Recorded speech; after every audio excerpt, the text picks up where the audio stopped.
ಶ್ರೀಕೃಷ್ಣಾಯ ನಮಃ. ವಸುದೇವಸುತಂ ದೇವಂ ಕಂಸಚಾಣೂರಮರ್ದನಂ ದೇವಕೀ ಪರಮಾನಂದಂ ಕೃಷ್ಣಂ ವಂದೇ ಜಗದ್ಗುರುಂ. ಬ್ರಹ್ಮಸ್ಥಾನ ಸರೋಜ ಮಧ್ಯವಿಲಸಚ್ಛೀತಾಂಶು ಪೀಠಸ್ಥಿತಂ ಸ್ಫೂರ್ಜತ್ಸೂರ್ಯರುಚಿಂ ವರಾಭಯಕರಂ ಕರ್ಪೂರಕುಂದೋಜ್ವಲಂ ಶ್ವೇತಸ್ರಗ್ವಸನಾನುಲೇಪನಯುತಂ ವಿದ್ಯುದ್ರುಚಾ ಕಾಂತಯ ಸಂಶ್ಲಿಷ್ಟಾರ್ಧತನುಂ ಪ್ರಸನ್ನವದನಂ ವಂದೇ ಗುರುಂ ಸಾದರಂ. ಶ್ರೀಗುರುಭ್ಯೋ ನಮಃ. ಲಂಬೋದರಂ ಪರಮಸುಂದರಮೇಕದಂತಂ ರಕ್ತಾಂಬರಂ ತ್ರಿನಯನಂ ಪರಮಂ ಪವಿತ್ರಂ ಉದ್ಯದ್ದಿವಾಕರಕರೋಜ್ವಲಕಾಯಕಾಂತಂ ವಿಘ್ನೇಶ್ವರಂ ಸಕಲವಿಘ್ನಹರಂ ನಮಾಮಿ. ತ್ವಾಂ ದೇವ ವಿಘ್ನದಲನೇತಿ ಚ ಸುಂದರೇತಿ ಭಕ್ತಿಪ್ರಿಯೇತಿ ಸುಖದೇತಿ ಫಲಪ್ರದೇತಿ ವಿದ್ಯಾಪ್ರದೇತ್ಯಗಹರೇತಿ ಚ ಯೇ ಸ್ತುವಂತಿ ತೇಭ್ಯೋ ಗಣೇಶವರದೋ ಭವ ನಿತ್ಯಮೇವ. ಶ್ರೀಮಹಾಗಣಪತಯೇ ನಮಃ.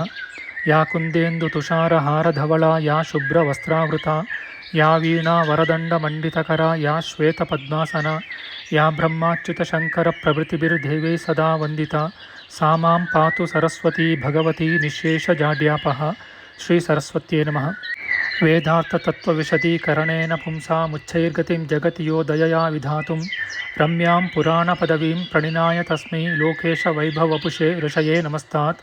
ತಸ್ಮೈ ವ್ಯಾಸಾಯ ಮುನಯೇ ಸರ್ವಜ್ಞಾಯ ಮಹರ್ಷಯೇ ಪರಾಶರ್ಯಾಯ ಶಾಂತಾಯ ನಮೋ ನಾರಾಯಣಾತ್ಮನೇ. ಶ್ರೀ ವ್ಯಾಸಾಯ ನಮಃ. ನಾರಾಯಣಂ ನಮಸ್ಕೃತ್ಯ ನರಂ ಚೈವ ನರೋತ್ತಮಂ ದೇವೀಂ ಸರಸ್ವತೀಂ ವ್ಯಾಸಂ ತತೋ ಜಯಮುದೀರಯೇತ್. ಕನಕರುಚಿದುಕೂಲಃ ಕುಂಡಲೋಲ್ಲಾಸಿಗಲ್ಲಃ ಶಮಿತಭುವನಭಾರಃ ಕೋಪಿ ಲೀಲಾವತಾರಃ ತ್ರಿಭುವನಸುಖಕಾರಿ ಶೇಷಶಾಯೀ ಮುಕುಂದೋ ಪರಿಕಲಿತರಮಾಂಗೋ ಮಂಗಲಂ ನಸ್ತನೋತು. ನಮಾಮಿ ಗೋವಿಂದಪದಾರವಿಂದಂ ಸದೇಂದಿರಾನಂದನಮುತ್ತಮಾಡ್ಯಂ ಜಗಜ್ಜನಾನಾಂ ಹೃದಯ ಸನ್ನಿವಿಷ್ಟಂ ಮಹಾಜನೈಕಾಯನಮುತ್ತಮೋತ್ತಮಂ. ನಮಸ್ತೆ ಚಕ್ರಹಸ್ತಾಯ ಶಾಂಗಹಸ್ತಾಯ ತೇ ನಮಃ. ನಂದಹಸ್ತಾಯ ತೇ ವಿಷ್ಣೋ ಶಂಖಹಸ್ತಾಯ ತೇ ನಮಃ. ಓಂ ನಮೋ ವಾಸುದೇವಾಯ ನಮಃ ಸಂಕರ್ಷಣಾಯ ಚ ಪ್ರದ್ಯುಮ್ನಾಯ ನಮಸ್ತುಭ್ಯಂ ಅನಿರುದ್ಧಾಯ ತೇ ನಮಃ. ಅನಾಕಾರೋ ಮಹೋಜಾಶ್ಚ ಯಶ್ಚಾದೃಷ್ಟಗತಿರ್ದಿವಿ ಜಗತ್ಪೂಜ್ಯೋ ಜಗತ್ಪ್ರಾಣಂ ತಂ ವಾಯುಂ ಪ್ರಣಮಾಮ್ಯಹಂ. ವಾಯುರೂಪಿ ಪರಮಾತ್ಮನೇ ನಮಃ. ಪ್ರಿಯ ಬಾಂಧವರೇ, ನಮ್ಮ ಈ ಶ್ರೀ ಲಾಲಿಕೃಷ್ಣ ಚಾನಲ್ಗೆ ಸ್ವಾಗತ. ಹಿಂದಿನ ವಿಡಿಯೋದ ಮುಂದುವರಿದ ಭಾಗವಾದ ಇಂದಿನ ವಿಡಿಯೋದಲ್ಲಿ ನಾವು ಶ್ರೀಮದ್ ವಾಯು ಮಹಾಪುರಾಣದ ದ್ವಿತೀಯ ಖಂಡದ ಮೊದಲನೆಯ ಅಧ್ಯಾಯದ ಚತುರ್ಥಾಂಶದ ವಿಚಾರ ಮಾಡೋಣ.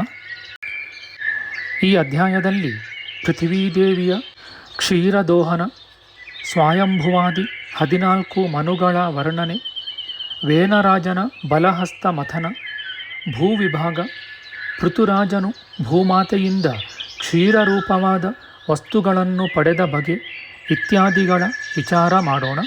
ಶ್ರೀಕೃಷ್ಣಾಯ ನಮಃ. ಸೂತ ಪುರಾಣಿಕರು ಮುಂದುವರಿಸಿ ಹೇಳುತ್ತಾರೆ, ಮಾತಿನಲ್ಲಿ ಚತುರನೂ ದುರ್ಬುದ್ಧಿಯುಳ್ಳವನೂ ಆದ ವೇನರಾಜನು ಆ ಮಹರ್ಷಿಗಳ ಮಾತನ್ನು ಕೇಳಿ ನಕ್ಕು ಹಾಸ್ಯದಿಂದ, ನನಗಿಂತಲೂ ಧರ್ಮಸ್ಥಾಪಕನು ಬೇರೆಯಾಗಿ ಯಾವನಿರುವನು? ನಾನು ಯಾರ ಮಾತನ್ನು ಕೇಳಬೇಕು ಇತ್ಯಾದಿ ಆತ್ಮಶ್ಲಾಘನೆಯನ್ನು ಮಾಡಿಕೊಂಡನು. ಎಲೈ ಮಹರ್ಷಿಗಳಿರ, ಈ ಸಮಸ್ತ ಜಗತ್ತುಗಳಲ್ಲಿಯೂ ವೀರ್ಯ, ಜ್ಞಾನ, ತಪಸ್ಸು, ಸತ್ಯ ಇವೇ ಮೊದಲಾದ ಗುಣಗಳಿಂದ ನನಗೆ ಸಮಾನರಾದವರು ಯಾರಿರುತ್ತಾರೆ? ನೀವು ನನ್ನನ್ನು ಮಹಾನುಭಾವನೆಂದು, ಶೌರ್ಯ ವೀರ್ಯಾದಿ ಗುಣಗಳಿಂದ ಅಸದೃಶನೆಂದು ಭಾವಿಸಿರೆಂದು ವೇನರಾಜನು ಮುನಿಗಳಿಗೆ ಹೇಳಿದನು. ಮತ್ತು ನಾನು ಸಮಸ್ತ ಲೋಕಗಳ ಸೃಷ್ಟಿಕರ್ತನೂ ವಿಶೇಷವಾಗಿ ಸರ್ವಧರ್ಮ ಪ್ರವರ್ತಕನೂ ಆಗಿರುತ್ತೇನೆ. ನಾನೇನಾದರೂ ಮನಸ್ಸು ಮಾಡಿದರೆ ಈ ಲೋಕವನ್ನೇ ದಹಿಸಿ ಬಿಡುವೆನು, ಅಥವಾ ಜಲದಲ್ಲಿ ತೇಲಿಸುವೆನು. ಹಾಗಲ್ಲದಿದ್ದರೆ ನುಂಗಬಲ್ಲೆನು, ಅಥವಾ ಸೃಷ್ಟಿಯನ್ನು ಮಾಡುವೆನು. ಈ ವಿಷಯದಲ್ಲಿ ನಿಮಗೆ ಸಂದೇಹವೇ ಬೇಕಿಲ್ಲವೆಂದನು. ಈ ಮಾತುಗಳನ್ನು ಕೇಳಿದ ಮಹರ್ಷಿಗಳು, ಈ ವೇನರಾಜನು ಅಹಂಭಾವ, ಮಮಕಾರ, ಮೂರ್ಖತನ ಇವೇ ಮೊದಲಾದ ದುರ್ಗುಣಗಳಿಂದ ಕೊಬ್ಬಿ ಹೋಗಿರುವನು. ಇವನನ್ನು ನಯ ನೀತಿಗಳಿಂದ ಸಮಾಧಾನ ಮಾಡುವುದು ಅಶಕ್ಯವೆಂದು ತಿಳಿದು ಬಹಳವಾಗಿ ಕುಪಿತರಾದರು.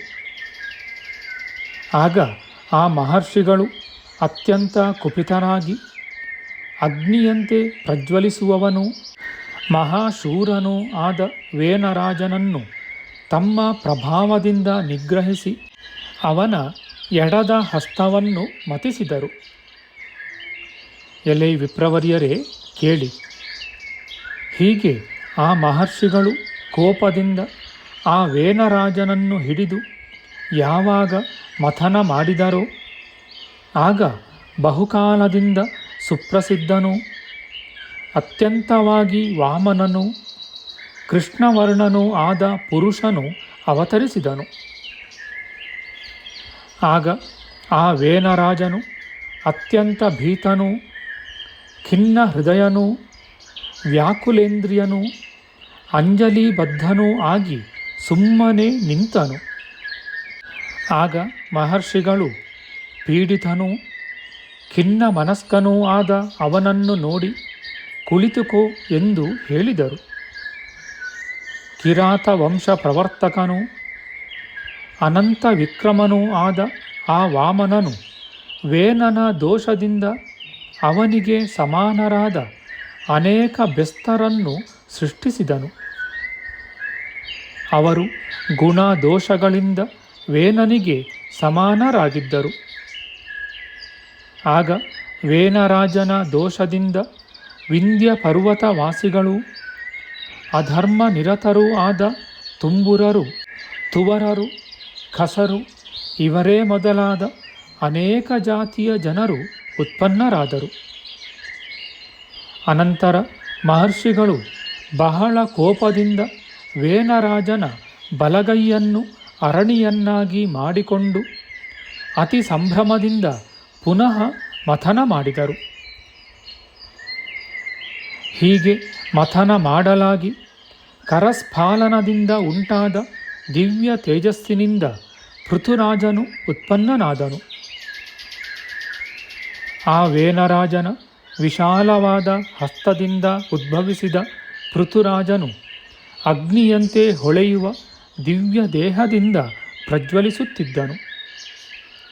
ಹೀಗೆ ಪೃಥುರಾಜನು ಅಪೂರ್ವವಾದ ಆಜಗವವೆಂಬ ಮಹಾಧ್ವನಿಯುಳ್ಳ ಧನುಸ್ಸನ್ನು, ಬಾಣಗಳನ್ನು, ದಿವ್ಯವಾದ ಕವಚ ಕುಂಡಲಗಳನ್ನು ಪ್ರಜಾ ರಕ್ಷಣೆಗಳಿಗಾಗಿ ಸ್ವೀಕರಿಸಿಕೊಂಡು ಉದ್ಭವಿಸಿದನು.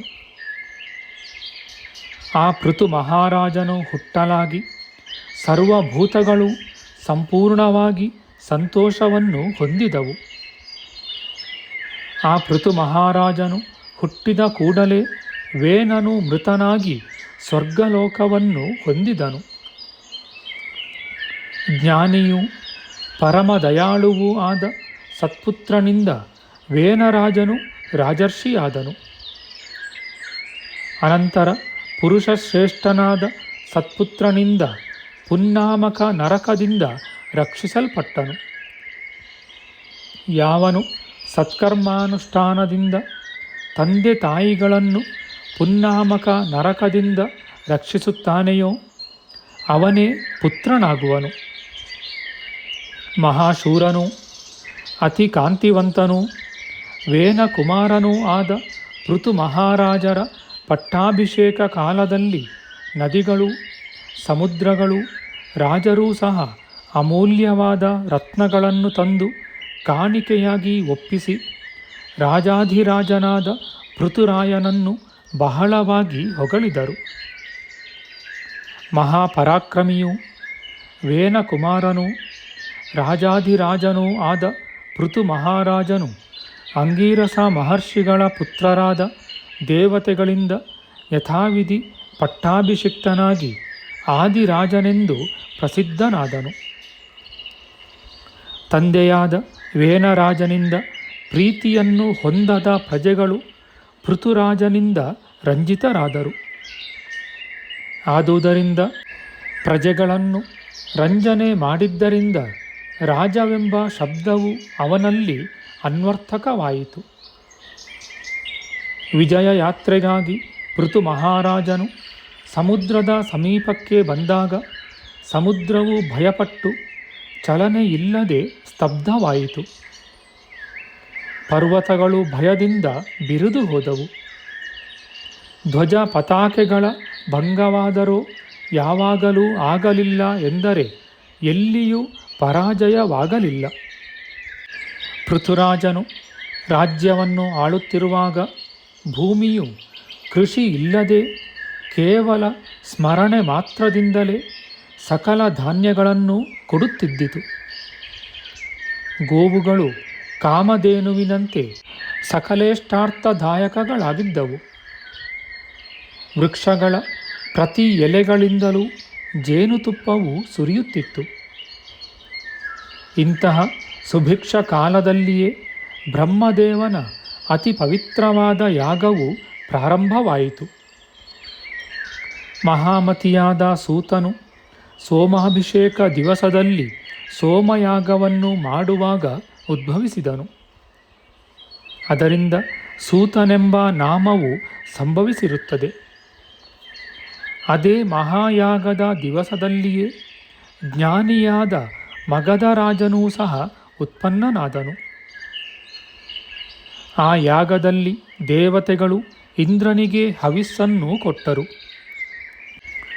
ಬೃಹಸ್ಪತಿಗಳ ಹವಿಸ್ಸು ಇಂದ್ರನ ಹವಿಸ್ಸಿನೊಡನೆ ಮಿಶ್ರವಾಗಿತ್ತು. ಹೀಗೆ ದೇವತೆಗಳು ಹೋಮ ಮಾಡಲಾಗಿ ಆಗ ಸೂತನು ಉದ್ಭವಿಸಿದನು. ಹೀಗೆ ಆ ಯಾಗದಲ್ಲಿ ಗುರುಗಳ ಹವಿಸ್ಸು ಶಿಷ್ಯರ ಹವಿಸ್ಸಿನೊಡನೆ ಮಿಶ್ರವಾದುದರಿಂದ ತಿರಸ್ಕೃತವಾಯಿತು. ಅಜ್ಞಾನದಿಂದ ನಡೆದ ಕಾರ್ಯಕ್ಕಾಗಿ ದೇವತೆಗಳು ಪ್ರಾಯಶ್ಚಿತ್ತವನ್ನು ಆಚರಿಸಿದರು. ಆ ಯಾಗದಲ್ಲಿ ಪೂರ್ವಾಪರಿ ಭಾವವಾದುದರಿಂದ ವರ್ಣ ವ್ಯತ್ಯಾಸವಾಗಿ ಸೂತನು ಉತ್ಪನ್ನನಾದನು. ಅಯೋಗ್ಯಳಾದ ಬ್ರಾಹ್ಮಣ ಸ್ತ್ರೀಯಲ್ಲಿ ಕ್ಷತ್ರಿಯ ಬೀಜದಿಂದ ಯಾವನು ಹುಟ್ಟುವನೋ ಅವನು ಪೂರ್ವವರ್ಣದ ಸಾಧರ್ಮ್ಯದಿಂದ ಸೂತನಾಗುವನು ಎಂದು ಸ್ಮೃತಿಗಳು ಘೋಷಿಸುವವು. ಹೀಗೆ ಸೂತನು ಹುಟ್ಟಿರುವುದರಿಂದ ಕ್ಷಾತ್ರ ವೃತ್ತಿಯಿಂದ ಜೀವಿಸುವುದು ಅವನಿಗೆ ಮಧ್ಯಮವಾಗಿರುವುದು. ಆನೆ, ಕುದುರೆ, ರಥ ಇವುಗಳನ್ನು ನಡೆಸುವುದೇ ಅವನ ಮುಖ್ಯ ವೃತ್ತಿಯಾಗಿದೆ. ಅವನಿಗೆ ವೈದ್ಯ ಕರ್ಮವಾದರೋ ದೂಷ್ಯವಾದ ವೃತ್ತಿಯಾಗಿರುವುದು.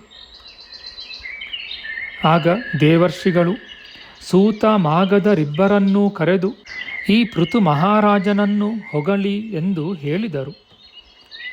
ನೀವು ಇವನನ್ನು ಹೊಗಳುವುದು ಯೋಗ್ಯವಾದ ಕರ್ಮವಾಗಿದೆ. ಈ ಪೃಥು ಮಹಾರಾಜನೂ ಸಹ ನಿಮ್ಮ ಸ್ತೋತ್ರಗಳಿಗೆ ಮುಖ್ಯ ಪಾತ್ರನಾಗಿರುವನು ಎಂದರು. ಆಗ ಸೂತ ಮಾಗಧರಿಬ್ಬರೂ ಸಮಸ್ತರಾದ ದೇವತೆಗಳು ಮತ್ತು ಋಷಿಗಳು ಇವರನ್ನು ಕುರಿತು, ಎಲೈ ದೇವರ್ಷಿಗಳಿರ, ನಾವು ದೇವತೆಗಳನ್ನು ಮಹರ್ಷಿಗಳನ್ನು ಹೊಗಳುವೆವು. ನಾವು ನಮ್ಮ ಕರ್ಮಗಳಿಂದ ದೇವರ್ಷಿಗಳನ್ನು ಪ್ರೀತಿಸುವೆವು. ಇತರರನ್ನು ಸ್ತುತಿಸುವುದು ನಮಗೆ ಅರ್ಹವಲ್ಲವೆಂದರು. ಎಲೈ ಮುನಿವರ್ಯರೇ, ನಾವು ದೇವ ಋಷ್ಯಾದಿಗಳನ್ನು ಸ್ತೋತ್ರ ಮಾಡುವೆವಲ್ಲದೆ ಇತರರನ್ನು ಹೊಗಳುವುದು ಸೂಕ್ತವಲ್ಲ. ಆದುದರಿಂದ ತೇಜಸ್ವಿಯಾದ ರಾಜರನ್ನೂ ನಾವು ಹೊಗಳಲಾರೆವು ಎಂದರು. ಆಗ ಮಹರ್ಷಿಗಳು ಸೂತ ಮಾಗಧರನ್ನು ಕುರಿತು, ನೀವು ಈ ಪೃಥು ಮಹಾರಾಜನನ್ನು ಸ್ತೋತ್ರ ಮಾಡಿ ಎಂದು ಆಜ್ಞಾಪಿಸಿದರು. ಆಗ ಅವರು, ಈ ರಾಯನು ನಿತ್ಯವೂ ದಾನ ಧರ್ಮರತನೂ ಸತ್ಯವಾಕ್ಯನೂ ಜಿತೇಂದ್ರಿಯನೂ ಜ್ಞಾನಶೀಲನೂ ದಾನಶೀಲನೂ ಯುದ್ಧದಲ್ಲಿ ಅಪರಾಜಿತನೂ ಆಗಿರುವನೆಂದು ಹೊಗಳಿದರು. ಮಹಾಬಲಿಷ್ಠನಾದ ಪೃಥು ಮಹಾರಾಜನು ಯಾವ ಯಾವ ಕಾರ್ಯಗಳನ್ನು ಮಾಡಿರುವನೋ ಅವುಗಳೆಲ್ಲವೂ ಅವನ ಶೀಲ ಸ್ವಭಾವಗಳಿಗೆ ಅನುಗುಣವಾಗಿಯೇ ಇವೆ. ಇವೇ ಮೊದಲಾದ ರೀತಿಯಿಂದ ಸ್ತೋತ್ರ ಮಾಡಿದರು. ಹೀಗೆ ಸೂತ ಮಾಗಧರು ಸ್ತೋತ್ರ ಮಾಡಿದ ತರುವಾಯ ಸುಪ್ರೀತನೂ ಪ್ರಜೇಶನೂ ಆದ ಪೃಥು ಮಹಾರಾಜನು ಸೂತನಿಗೆ ಅನೂಪದೇಶವನ್ನೂ ಮಗಧ ದೇಶವನ್ನು ಮಾಗಧನಿಗೂ ಬಹುಮಾನವಾಗಿ ಕೊಟ್ಟನು. ಆ ದಿವಸದಿಂದಲೂ ಸೂತ ಮಾಗಧರು ರಾಜರನ್ನು ಹೊಗಳುವ ಪದ್ಧತಿಯು ಲೋಕದಲ್ಲಿ ಪ್ರಖ್ಯಾತವಾಯಿತು.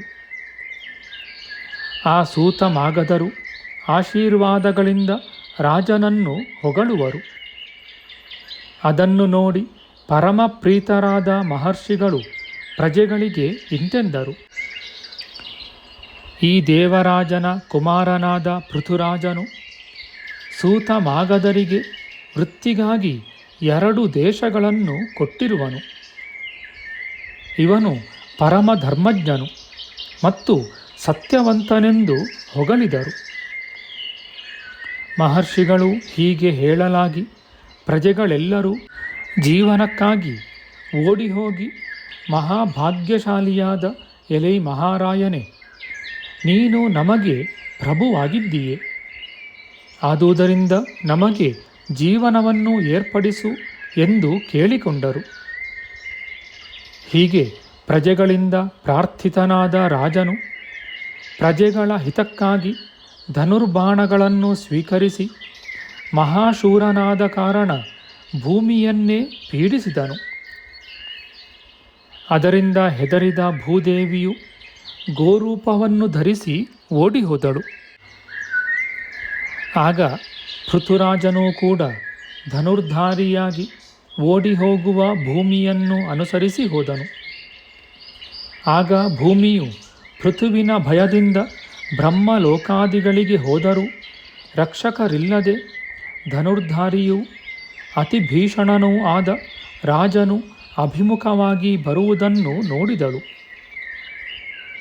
ತ್ರಿಲೋಕ ವಂದಿತಳೂ ಪೂಜ್ಯಳೂ ಆದ ಭೂದೇವಿಯು ತೀಕ್ಷ್ಣವಾದ ಧನುರ್ಬಾಣಗಳಿಂದ ಅಚ್ಯುತನಂತೆ ಪ್ರಕಾಶಕನೂ ಮಹಾಯೋಗಿಯೂ ಮಹಾತ್ಮನೂ ದೇವತೆಗಳಿಂದಲೂ ಹೆದರಿಸಲಶಕ್ಯನೂ ಆದ ವೈನನನ್ನು ಬಿಟ್ಟರೆ ಬೇರೆ ರಕ್ಷಕರು ಇಲ್ಲವೆಂದು ತಿಳಿದು ಅಂಜಲಿಬದ್ಧಳಾಗಿ ಅವನನ್ನೇ ಮೊರೆಹೊಕ್ಕಳು. ನಮ್ಮ ಮುಂದಿನ ವಿಡಿಯೋದಲ್ಲಿ ನಾವು ಶ್ರೀಮದ್ ವಾಯು ಮಹಾಪುರಾಣದ ದ್ವಿತೀಯ ಖಂಡದ ಮೊದಲನೆಯ ಅಧ್ಯಾಯದ ಪಂಚಮಾಂಶದ ವಿಚಾರ ಮಾಡೋಣ. ಆಧ್ಯಾತ್ಮಿಕ ಚರ್ಚೆ ಮತ್ತು ವಿಚಾರ ವಿನಿಮಯಕ್ಕಾಗಿ ಶುರು ಮಾಡಿದ ಈ ಚಾನಲ್ನಲ್ಲಿ ನಾವು ಅಪ್ಲೋಡ್ ಮಾಡುವ ಎಲ್ಲ ವಿಡಿಯೋಗಳನ್ನು ಸಂಪೂರ್ಣವಾಗಿ ನೋಡಿ ನಿಮ್ಮ ಸಲಹೆಗಳನ್ನು ಕಮೆಂಟ್ ಬಾಕ್ಸ್ನಲ್ಲಿ ಬರೆಯಿರಿ. ಈ ಚಾನಲ್ಗೆ ಸಬ್ಸ್ಕ್ರೈಬ್ ಮಾಡಿ ಹಾಗೂ ಬೆಲ್ ಬಟನ್ ಒತ್ತಿ ನಾವು ಹಾಕುವ ಎಲ್ಲ ವಿಡಿಯೋಗಳನ್ನು ನೋಡಿ ಪ್ರೋತ್ಸಾಹಿಸಿ. ಕೃಷ್ಣಂ ನಾರಾಯಣಂ ವಂದೇ ಕೃಷ್ಣಂ ವಂದೇ ವ್ರಜಪ್ರಿಯಂ ಕೃಷ್ಣಂ ದ್ವೈಪಾಯನಂ ವಂದೇ ಕೃಷ್ಣಂ ವಂದೇ ಪೃಥಾಸುತಂ. ಶ್ರೀಕೃಷ್ಣಾಯ ನಮಃ.